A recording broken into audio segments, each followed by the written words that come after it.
मुजफ्फरनगर, रुड़की, मेरठ और अब गाजियाबाद, एक के बाद एक कांवड़ियों के ऐसे वीडियो सामने आ रहे हैं जिससे साफ है कि उन्हें ना तो कानून का कोई डर है और ना ही किसी नियम के परवाह। अभी तक तो कुछ कांवड़ियों के आतंक से सिर्फ ढाबे वाले और आम आदमी ही परेशान थे, लेकिन अब कांवड़ियों के निशाने पर पुलिस वाले भी आ गए हैं।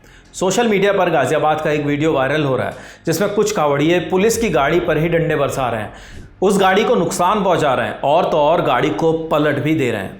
खबर पर आगे बढ़ने से पहले आप इस घटना का पहले पूरा वीडियो देखिए, इन गुस्साए कांवड़ियों को देखिए। ये घटना गाजियाबाद की है। 29 जुलाई को हुई इस घटना के बाद पुलिस का बयान भी सामने आया है। जिन जिन इलाकों से कांवड़ियों गुजरते हैं वहां भीड़भाड़ वाले इलाके में कांवड़ यात्रा के लिए अलग से एक लेन को आरक्षित किया गया है जिससे ट्रैफिक की कोई समस्या ना हो। उसी आरक्षित लेन पर कुछ कांवड़िए जा रहे थे। इसी बीच एक प्राइवेट गाड़ी भी उसी लेन पर चढ़ गई। गाड़ी को पावर कॉर्पोरेशन विजिलेंस के लिए इस्तेमाल किया जा रहा है, इसलिए उस पर पुलिस का स्टिकर और हूटर भी लगा था। गाड़ी गलती से एक कांवड़िए को टच हो गई। उसके बाद वहीं हंगामा शुरू हो गया। जैसी तस्वीरें पिछले कई दिनों से नजर आ रही हैं वही तस्वीरें फिर दिखने लगी। इस मामले पर अब एसीपी अभिषेक श्रीवास्तव का भी बयान आया, आप वो भी सुनिए। आज दिनांक 29 जुलाई को थाना क्षेत्र मधुवन बाबू धाम के अंतर्गत दुहाई मेट्रो स्टेशन के पास सुबह करीब 10:15 बजे एक गाड़ी के द्वारा एक कांवड़ियों को टक्कर लगने का प्रकरण संज्ञान में आया, जिसमें आक्रोशित होकर कांवड़ियों के एक समूह के द्वारा गाड़ी में तोड़फोड़ कर दी गई। उक्त सूचना पे तत्काल ही थाना पुलिस द्वारा पहुंचकर लोगों को समझा बुझाकर वापस भेजा गया। उक्त घटना की जांच में यह तथ्य संज्ञान में आया है कि ये बोलेरो गाड़ी अवनीश त्यागी नामक चालक चला रहा था तथा इसके द्वारा अनधिकृत रूप से कांवड़ियों हेतु आरक्षित लेन में प्रवेश कर लिया गया, जिसके कारण ये दुर्घटना कारित हुई।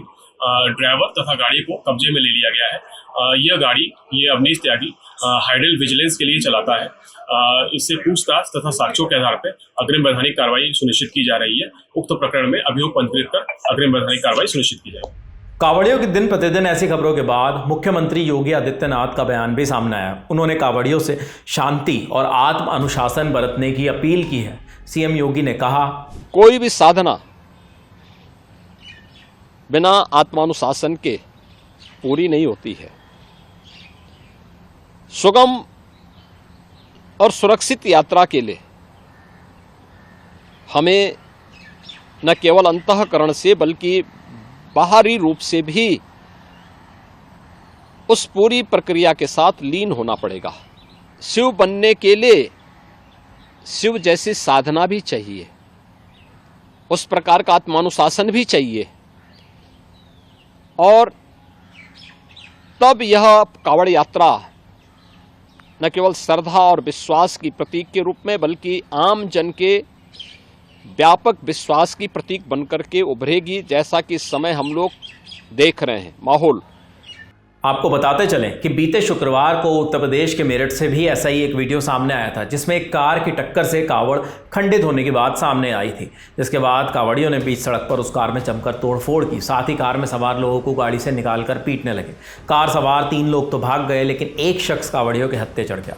कांवड़ियों ने उसे लात, घूसे और डंडों से जमकर पीटा और उसके कपड़े तक फाड़ डाले।